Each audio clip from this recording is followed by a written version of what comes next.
감사합니다.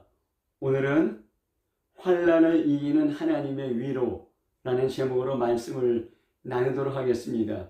본문은 고린도후서 1장 4절입니다. 제가 봉독하겠습니다.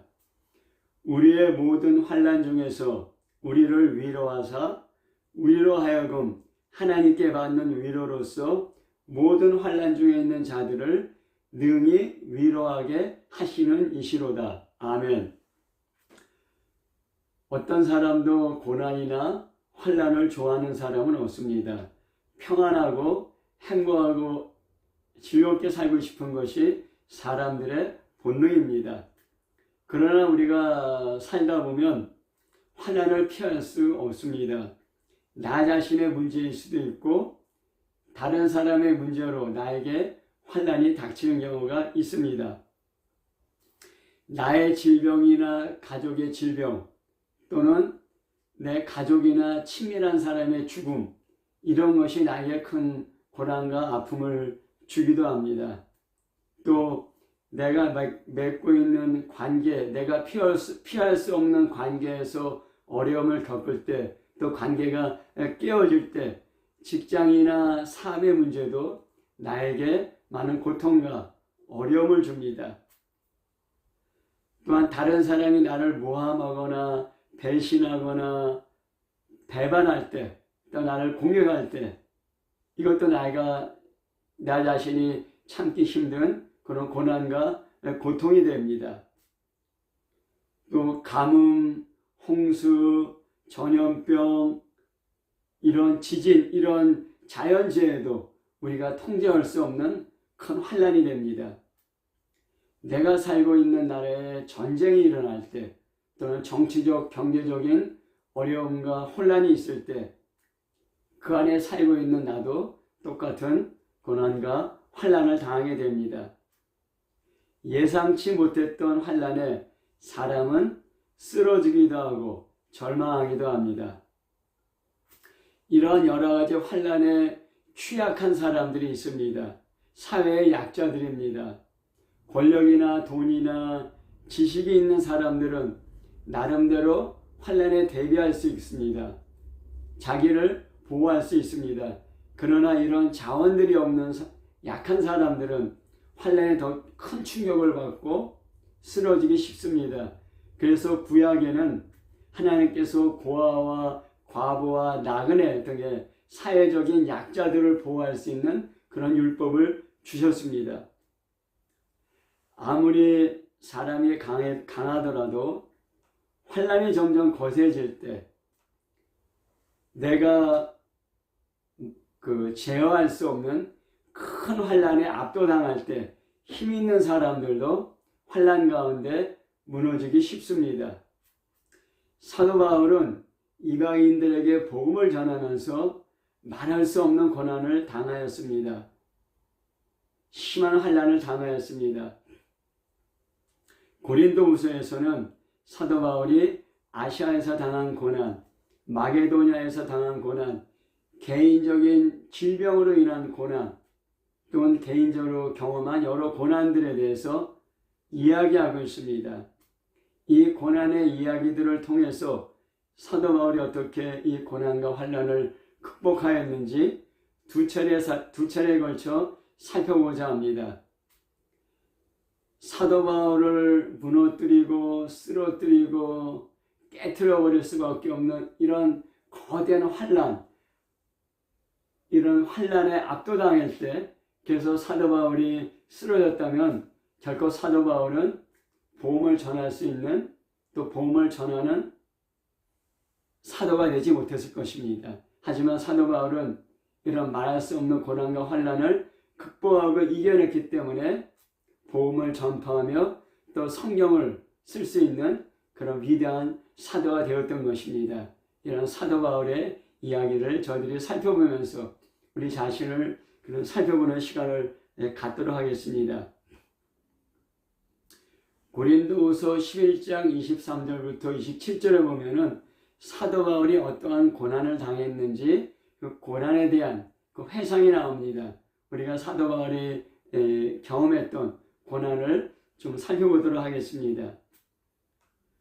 고린도전서 11장 23절 하반절부터 27절에 보면 내가 수고를 넘치도록 하고 옥에 갇히기도 더 많이 하고 매도 수없이 맞고 여러 번 죽을 뻔하였으니 유대인들에게 40에서 하나 감한 매를 5번 맞았으며 3번 태장을 맞고 1번 돌로 맞고 3번 파손하고 일주야를 깊은 바다에서 지냈으며 여러 번 여행하면서 강의 위험과 강도의 위험과 동족의 위험과 이방인의 위험과 시내의 위험과 광야의 위험과 바다의 위험과 거짓 형제 중에 위험을 당하고 수고하며 애쓰며 여러 번 자지 못하고 줄이며 목마르고 여러 번 굶고 춥고 헐벗었노라. 이렇게 자기 자신의 고난과 환난을 회상하고 있습니다.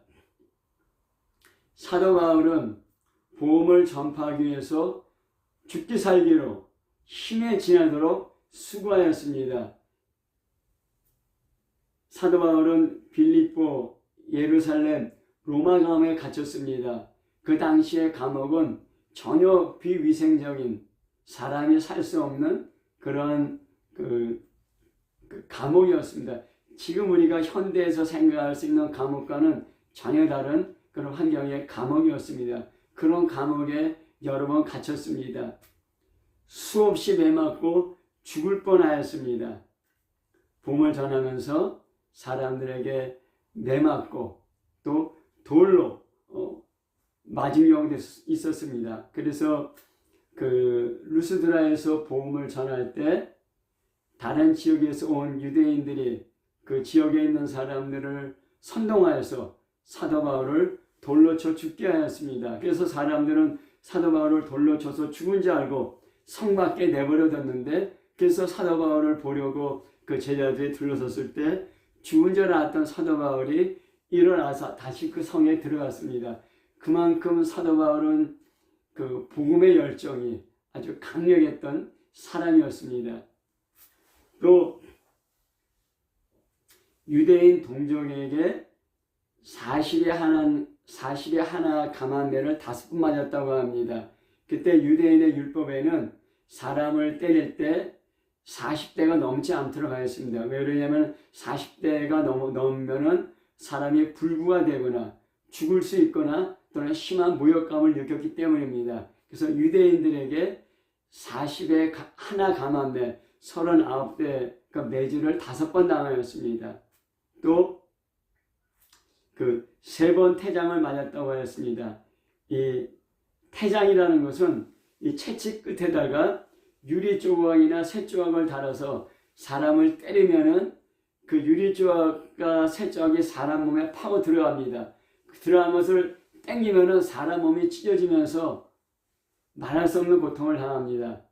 이것은 그 로마 시대에 그 사람들을 때리고 그 고문하던 그런 태장의 방식이었는데, 로마 시민권자에게는 이런 태장을 때리지 않도록 그런 그 제한이 있었지만은 사도 바울은 로마 시민권자였습니다. 근데 복음을 전하기 위해서 로마 시민권자의 그 권리를 포기했거나 아니면은 그 사도 바울을 때리는 로마 관리들이 사도 바울에게 당신은 로마인인가 물어보지 않고 그냥 채찍을 때렸던 경우가 있을 것입니다. 그만큼 그 유리 조각이나 쇠 조각에 달린 채찍으로 3번씩 태장을 맞았습니다. 얼마나 심한 고통이었는지 모르겠습니다.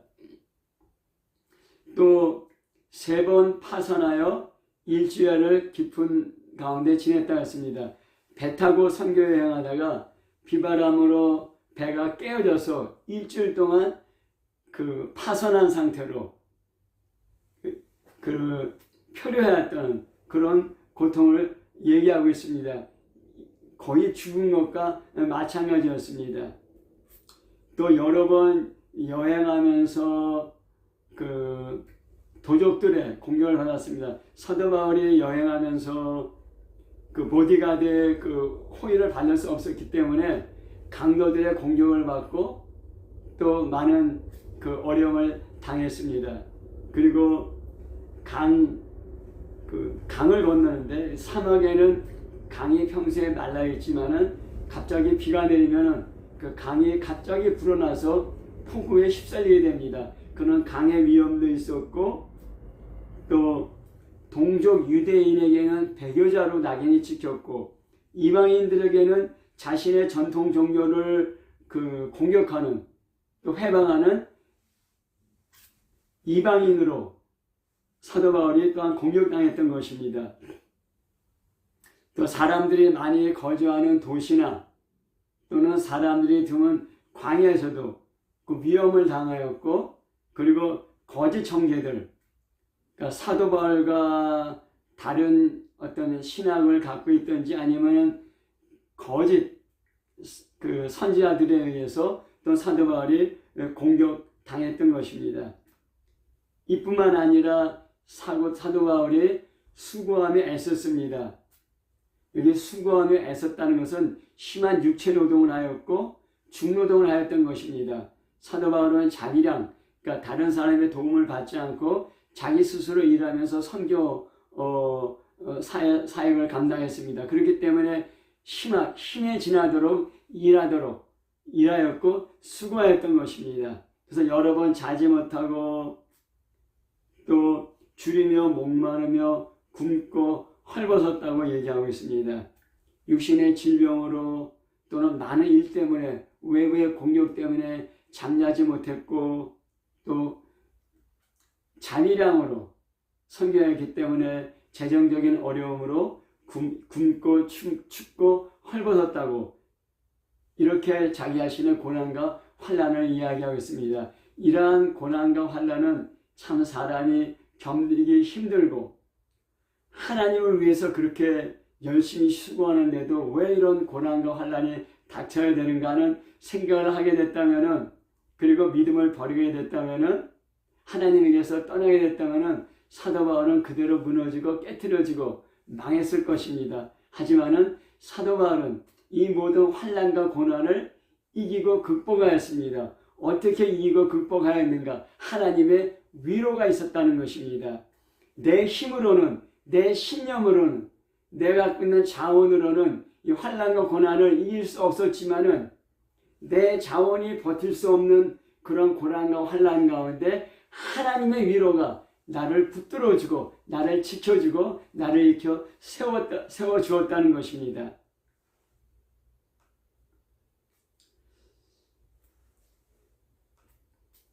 고린도서 1장 8절부터 9절에 보면은 형제들아 우리가 아시아에서 당한 환난을 너희가 모르기를 원하지 아니하노니 힘에 겹도록 심한 고난을 당하여 살 소망까지 끊어지고 오직 우리 자신이 사형 선고를 받은 줄 알았으니 이는 우리로 자기를 의지하지 말고 오직 죽은 자를 다시 살리시는 하나님만 의지하게 하려 하심이라 하였습니다. 아시아에서 아마 이게 에베소 교회일 가능성이 큽니다. 살 소망이 끊어질 정도로 심한 고난을 받고 마음의 사형 선고를 받았다는 것입니다.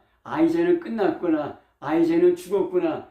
이제는 할 수 없다고 해서 모든 것을 포기할 수밖에 없는 그런 심한 고난과 환난 가운데 나의 힘이나 나의 의지나 나의 신념이나 또 나를 도와줄 수 있는 사람이나 내가 갖고 있는 자원으로는 도무지 헤쳐나갈 수 없는 고난과 환난 가운데 이제는 하나님을 의지하는 그런 믿음조차도 생각할 수 없는 그런 심한 고통 가운데 이제는 죽었다, 끝났다, 포기할 수밖에 없었던 그런 상황 가운데 하나님의 위로로 살아나게 됐다는 것입니다. 하나님의 위로로 그런 심한 마음의 사형 선고를 받고 살 소망이 끊어지게 하는 그런 심한 고난과 환난이 자기를 압박하고 누르고 깨트리려고 하였지만은 하나님의 위로로 하나님의 도우심으로 버티고 이기고 승리하였다는 것입니다. 하나님은 죽은 자를 살리시는 부활의 하나님이십니다. 내 생각에는 끝났지만은 하나님은 끝나지 않았습니다. 이것이 어떻게 가능합니까? 하나님의 위로 때문이라는 것입니다. 자신을 의지하지 않고 하나님만 더욱 의지하게 되었다는 것입니다. 이전부터 더욱 깊이 더 절실하게 하나님 의지하는 믿음을 갖게 되었던 것입니다. 고난과 환난을 돌파할 수 있는 힘은 나에게 없었고 하나님의 위로 때문이라는 것입니다. 내 힘으로는 안 되지만은 나는 이제 끝났지만은 하나님을 의지하면 살 수 있다는 것입니다. 어떻게 깨달았느냐? 하나님의 위로로 그런 말할 수 없는 이제는 살 소망까지 끊어지는 고난과 환난을 이겨나면서 자기가 자기 자신을 의지하지 않고 하나님만 의지하는 그런 믿음을 갖게 되었다는 것입니다. 내가 스스로 그런 믿음을 갖게 되는 것이 아니라 내가 스스로 하나님을 의지하는 그런 믿음을 갖게 된 것이 아니라 그런 죽었다고 생각하는 그런 상황과 환경 가운데 고난과 환난 가운데 하나님의 위로를 경험하면서 이제는 자기를 의지하지 않고 하나님만 의지하는 믿음이 생기게 되었다는 것입니다. 그래서 그런 환난과 고난 가운데 그런 믿음으로 계속 이겨나가게 되었다는 것입니다.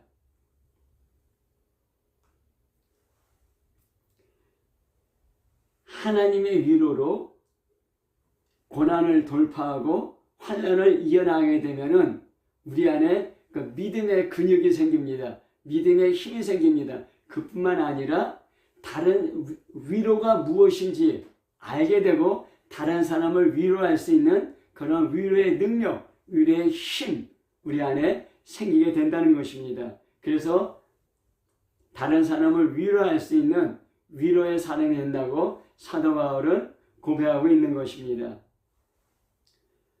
어떤 교회 목사님이 어떤 그 젊은 과부를 신방하러 갔습니다. 젊은 나이에 아주 결혼한 지 얼마 안 됐는데 남편이 죽어서 그 젊은 과부가 얼마나 낙심하고 낭망하고 절망하고 있는지 모릅니다. 목사님이 가서 같이 예배 드려주고 기도해주고 했지만은 그 젊은 과부는 위로받지 못했습니다. 그 다음에 목사님이 어떤 그 나이 많이 든 권사님과 함께 그 젊은 과부를 위로하러 갔습니다. 근데 그 나이 든 그 권사님이 그 젊은 과부를 보고서 그냥 울기만 했습니다. 붙들고 울기만 했습니다. 그런데 그 젊은 과부가 큰 위로를 받고 삶의 용기와 힘을 얻었다는 것입니다. 그 나이 많은 권사님도 젊었을 때 남편을 잃었습니다. 그래서 오랜 세월을 과부로 살았습니다. 그러면서 남편을 잃은 슬픔과 아픔이 얼마나 큰지 뼈저리게 느꼈고 본인도 절망하고 좌절하고 낭망했지만은 하나님의 위로로 살 수 있는 힘을 얻었고 그래서 자녀들을 잘 키우고 그리고 자녀들을 다 실장가 보내고 교회에서 권사로서 일하고 계셨던 것입니다. 그 나이든 권사님 젊었을 때 남편이 잃은 아픔과 슬픔을 알고 그 젊은 과부를 찾아와서 그냥 붙잡고 울기만 했는데 그것이 큰 위로가 되었다는 것입니다. 내가 환난과 고통 가운데 하나님의 위로로 극복하게 되면은 그런 어려움과 고통을 겪는 사람을 위로할 수 있는 위로의 힘이, 위로의 능력이 있게 되는 것입니다. 위로의 사람이 되는 것입니다. 혹시 지금 우리가 심한 고난과 환난을 겪고 있는 사람이 지금 이 말씀을 듣고 있는 중에 있는지는 모릅니다. 그러한 분들에게 그런 환난과 고난을 이길 수 있는 하나님의 위로가 임하기를 예수 이름으로 축복합니다. 그뿐만 아니라 그 위로로 하나님의 위로로 고난과 환난과 고통과 아픔과 슬픔을 두려움을 극복하고 이기고 다른 사람을 위로할 수 있는 위로의 사람이 되시기를 예수 이름으로 축복합니다. 우리가 성경에서 그 위로라는 단어를 좀 몇 군데 찾아보도록 하겠습니다. 위로가 히브리어로는 나함입니다. 나함. 위로하다, 후회하다, 탄식하다. 근데 그 위로의 좋은 예가 창세기 24장 67절에 나옵니다.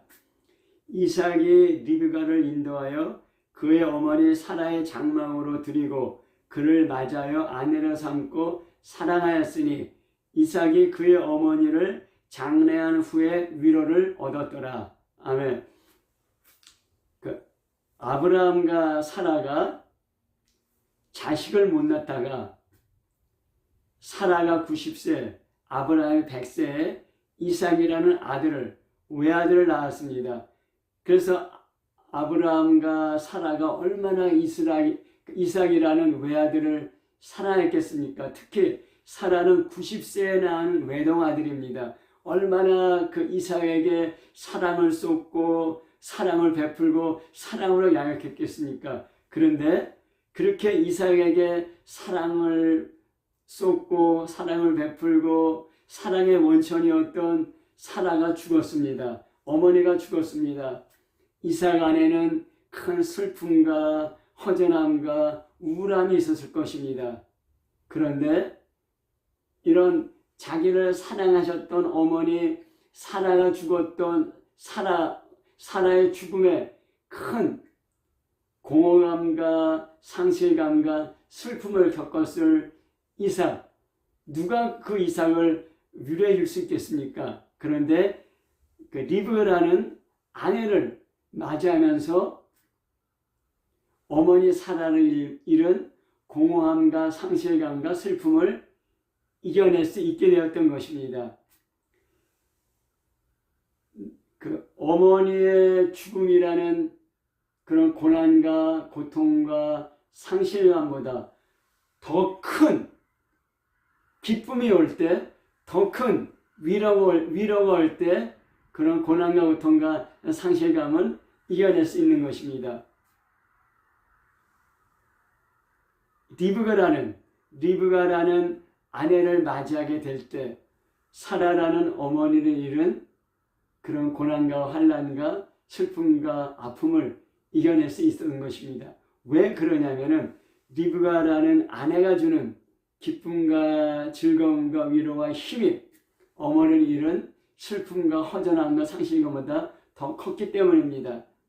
우리가 아무리 큰 고난과 환난을 당한다 할지라도, 그래서 그 고난과 환난에 우리가 눌려 쓰러질 것 같다 할지라도 고난과 환난보다 더 큰, 더 강한 하나님의 위로가 우리 안에 들어올 때 우리는 능히 버티며 이겨낼 수 있게 되는 것입니다. 또한 그 헬라어로는 위로가 파라클레오라고 합니다. 이 파라클레오로부터 파라클레이토스, 그 성령이, 그 보혜사란 말, 보혜사 성령이라는 말씀이 나왔습니다. 바울과 바나바가 1차 선교여행을 마치고 안디옥에 돌아와서 안디옥 교인들에게 한 말이 사도행전 14장 22절 말씀입니다. 제자들의 마음을 굳게 하여 이 믿음에 머물러 있으라 권하고, 또 우리가 하나님 나라에 들어가려면 많은 환난을 겪어야 할 것이니라 하고, 바나바와 바울이 1차 선교여행 가운데 말할 수 없는 고난과 환난을 겪었습니다. 그리고서 그 자기들의 그 원 교회인 그 안디옥 교회에 와서 안디옥 교회 교인들에게 제자들의 마음을 강하게 했습니다. 그리고 믿음에 머물러 있으라고 위로했습니다. 권고했습니다. 왜냐하면 하나님 나라에 들어가려면 많은 환난을 겪어야 하기 때문입니다. 이 환난이 우리를 무너뜨리고 쓰러뜨리고 넘어지게 합니다.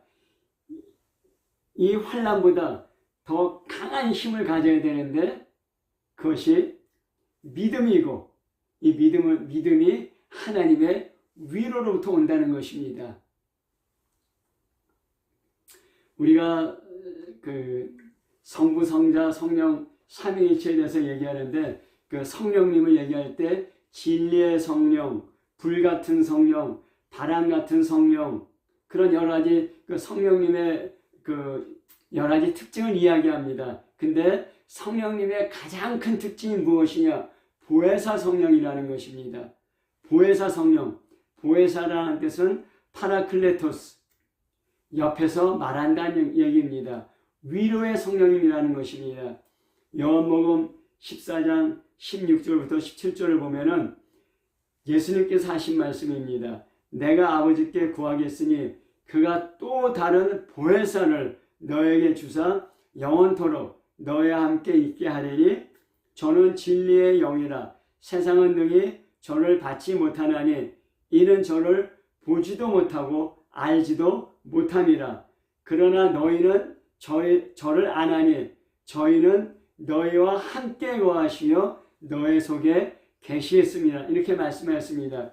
예수님이 이제 십자가에서 죽으시고 부활하시고 하늘에 승천하신 다음에 우리에게 또 다른 보혜사를 보내주신다는 것입니다. 이 보혜사, 파라클레토스, 옆에서 말하는 분, 위로하는 분이라는 것입니다. 근데 그 보혜사가 진리의 영, 보혜사가 성령님이시고 진리의 영인데 우리 안에 거하시고 우리에 함께 계신다는 것입니다. 세상의 고난과 환난은 우리를 무너뜨리고 우리를 쓰러뜨리고 우리를 깨트리려고 합니다. 그러나 성령님은 우리 안에서 우리를 위로하십니다. 우리를 누르고 우리를 힘들게 하고 우리를 깨트리려고 하는 그 힘보다 강한 힘으로 우리를 위로하여서 우리로 하여금 버티고 쓰고 이기게 하신다는 것입니다. 많은 고난과 환난이 우리를 누를 때 사람들은 스트레스로 우울증으로 자살하기도 하고 삶을 포기하기도 합니다. 그런데 우리 안에 계신 성령님, 우리 가운데 계신 성령님께서 보혜사 성령님, 위로의 성령님으로서 우리를 위로하시고 우리를 인도하신다는 것입니다.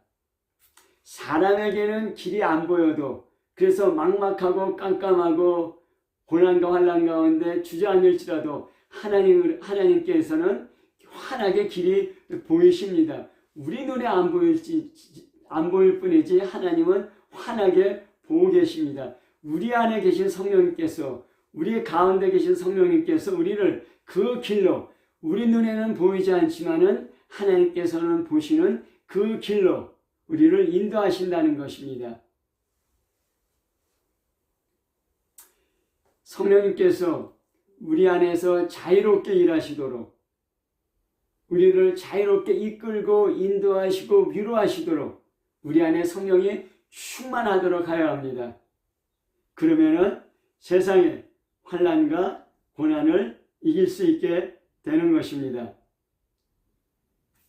요한복음 14장 26절 27절에 보면은 보혜사 곧 아버지께서 내 이름으로 보내실 성령 그가 너희에게 모든 것을 가르치고 내가 너에게 말한 모든 것을 생각나게 하리라. 평안을 너에게 끼치노니 곧 나의 평안을 너에게 주노라.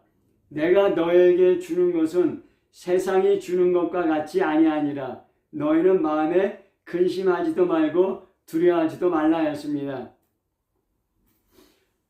고난과 환난 우리에게 염려와 근심과 두려움을 줍니다. 또 고난과 환난이 우리를 누릴 때 우리는 짜부러지고 무너지고 부러지고 깨어지고 쓰러지기도 합니다. 그런데 보혜사 성령님께서 이 환난과 고난의 본질에 대해서 가르쳐 주십니다. 왜 이런 고난과 환난이 임했는지 어떻게 이런 고난과 환난을 이겨야 될지 가르쳐 주시고 하나님 말씀이 생각나게 하신다는 것입니다. 그리고 무엇보다 보혜사 성령님께서 우리를 위로하시고 우리에게 평안을 주십니다. 세상이 흔들지 못하고 세상이 빼앗지 못하는 하늘나라의 평강이 우리 안에 임할 때 세상의 어떤 환난과 고난도 우리를 눌러 넘어뜨리지 못하게 되는 것입니다. 땅보다 하늘이 훨씬 높습니다. 세상과 고난과 환난을 이길 수 있는 하늘의 평강을 우리에게 주시는 것입니다. 성령께서 우리 안에 계시면은 성령의 열매를 맺으십니다. 성령의 9가지 열매가 이제 갈라디아서에 나오는데 그 중에 하나가 화평입니다. 평안입니다. 성령님께서 우리 안에 평안의 열매를 맺습니다. 그래서 과거에는 그러한 사건에, 그런 어려움에, 그런 사람들의 공격과 조롱과 멸시에, 또 나의 실수와 실패 가운데 우리가 염려하고 두려워했지만은 우리 안에 평강이 점점 커지고 우리 안에 평강이 꽉 차게 되면은 과거에 그렇게 내가 힘들었던 고난과 환난이 그렇게 나한테 힘들게 고통스럽게 느껴지지 않게 됩니다. 그러한 환난과 고통 가운데서도 아무렇지도 않게 뚜벅뚜벅 하루의 일상생활을 해낼 수 있게 되는 것입니다. 우리 안에 이런 성령의 열매, 평강의 열매가 점점 커지고 확장되고 확대되고 꽉 차기를 예수 이름으로 축복합니다. 이 평안이 있을 때 세상이 흔들리고 사람이 흔들리고 쓰러지더라도 흔들리지 않고 쓰러지지 않는 힘을 갖게 되는 것입니다. 앞으로 이 세상은 어떻게 될 것 같습니까? 더욱더 발전되고 더 좋은, 살기 좋은 세상이 될 것 같습니까? 그렇게 전망하는 사람도 있습니다. 과학은 발전하지만은 사람들의 삶은 더욱더 각박해지고 더욱더 고통스러워지는 것을 우리가 주위에서 볼 수 있습니다. 세상은 더욱더 흔들리고 요동할 것입니다. 사람들의 배신과 배반은 더 많아질 것입니다. 우리가 세상을 의지한다면 흔들린 세상과 함께 흔들릴 것입니다. 우리가 사람을 의지한다면 배신하고 배반하고 무정한 사람들을 말미암아 우리들 또한 깨어지고 상하게 될 것입니다. 우리가 우리 자신을 의지한다면 우리 자신이 감당할 수 없는 그런 압도적인 고난과 환난 가운데 우리는 포기하고 낙망하게 될 것입니다. 지금 세상에서 많이 팔리는 약 중에 하나가 우울증 약이라 합니다. 왜 우울증 약이 이렇게 많이 팔립니까? 그런 고난과 환난을 내 힘으로는 견뎌낼 수 없기 때문에 약을 의지하고 약을 의뢰하는 것입니다. 점점 세상은 요동하고 흔들릴 것입니다. 이러한 세상 가운데 살면서 영원히 변치 않는, 영원히 흔들리지 않는 하나님의 위로, 성령님의 위로가 우리 안에 가득할 때 고난과 환난을 넉넉히 이길 수 있게 되는 것입니다. 하나님의 위로가, 성령님의 위로가 우리 안에 가득하도록 늘 깨어 기도하며 주의 말씀을 붙잡아야 합니다. 그러면은 우리는 요동하고 흔들리는 세상 가운데 능히 이기고 승리할 수 있습니다. 그뿐만 아니라 고난과 환난 가운데 넘어지고 쓰러지고 깨어지는 사람들을 위로할 수 있는 위로의 사람이 되는 것입니다. 이런 위로의 성령님이 우리 안에 충만하시기를 예수 이름으로 축복합니다. 아멘.